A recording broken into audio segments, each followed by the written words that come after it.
And now to unpack matters pertaining to the explosion we saw in the city of Johannesburg, we are now joined by Dr. Jackson Sebola-Samanyanga, lecturer at the Department of Urban and Regional Planning at the University of Johannesburg. And he will tell us more about what goes into planning a city in relation to infrastructure. And of course, Dr. Jackson joins us via our phone line. Dr. Jackson, thank you so much for joining us here on the late edition. Perhaps let's start off here. What goes into planning a city like Johannesburg?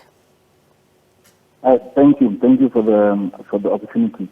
Now, what goes into planning a city like this is first getting the layout and therefore also getting the infrastructure approved. So basically what I'm saying is that infrastructure, pipelines and tunnels are approved before they are installed. So everything was in order in this situation. And Dr. Jackson, you speak of, the planning in terms of what pipelines will go underground into a city, especially a city like Johannesburg. Perhaps if you can just tell us how exactly are they accommodated? I mean, we've learned from the press briefings in which we've seen over the past 2 days that, it is the pipes like water, it is electricity, it is gas, even lines belonging to Telkom are also prioritized. So what is prioritized when a city is built in terms of which pipes will be going underneath? What is prioritized is services. All these services that go under the tunnel are prioritized. So it's not a matter of saying what should not be there and what should be there, because there is sewer, there is water, there is electricity, and now recently we've got fiber. So all these services are in need and they are used by the citizens. We've also seen some suggestions that pertaining to a city like Johannesburg, it is an old mining town, and we've seen that there are some sort of reports and some saying that maybe this could be mining related. When it comes to the infrastructure of a city, what impact does mining have on a city like Johannesburg?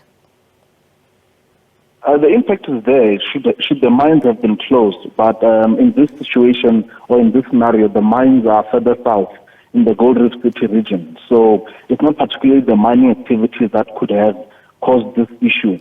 It should be something else. Investigations are still underway and we're going to get results from that. But it's unlikely that mining would be a contributing factor. But the results from the investigations will let us know. And as far as the situating of these servitudes, they are put not underneath buildings. So there is a space there between the middle of the road and the pavement where these services run. Some run under the pavement. So everything was above board as far as locating these pipelines.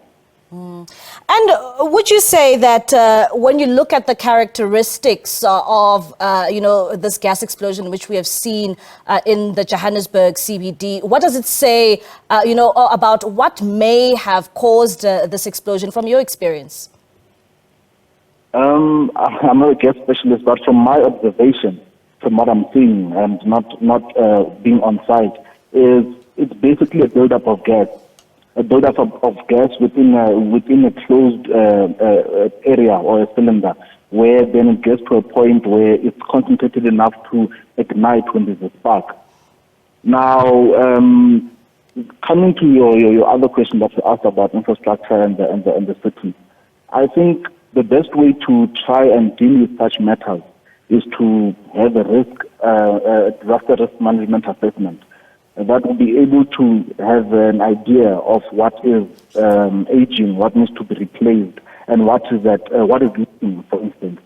So that's what we need to look at. Would you also say that when it comes to a city as old as Johannesburg, maintenance could also be some sort of role that it plays, during scenarios of this nature?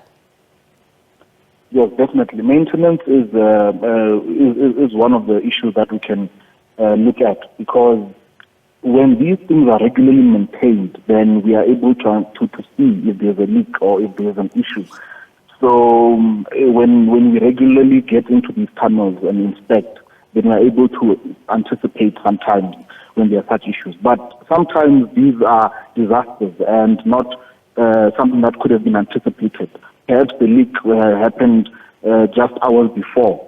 So we don't know. That's why these investigations need to be concluded so that we get a clearer picture of what could have caused it, when could have these leaks started, if they are gas leaks, and what the concentrations are, what type of gas it was. So there's a lot that is still to be discovered. And, how often, you've spoken about a number of cables which run through the city and, they run underground. How often should these services be maintained?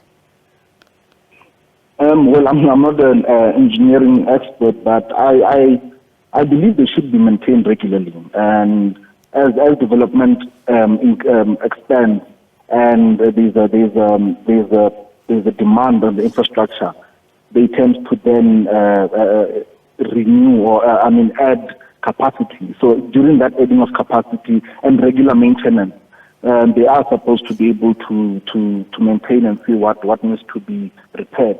So, but I cannot say how many times we need to maintain it at a certain period. Yeah.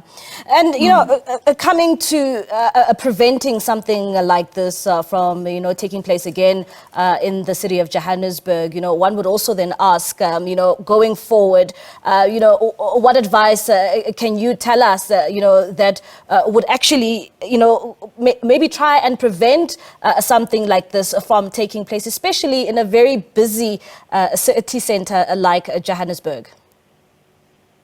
Yes, like I mentioned, what I've noticed is that the city of Johannesburg does have up-to-date disaster management plans, and they adhere to the disaster management framework, the National Disaster Management Framework, and the National Disaster Management Act. However, these are management frameworks, acts, and plans. Now, what needs to be done going forward is a disaster management, risk management assessment, so that we are able to see what the risk is containing the infrastructure that we have. Because, like you've mentioned, the infrastructure is aging. So one infrastructure might have another impact on another in a type of infrastructure. Just recently, 3 to 4 months ago, we had major floods in Johannesburg, and this infrastructure was giving up. So do you see, now if we have these assessments and then we use the results from these assessments to then fix these infrastructures, then that's a good place to start going forward.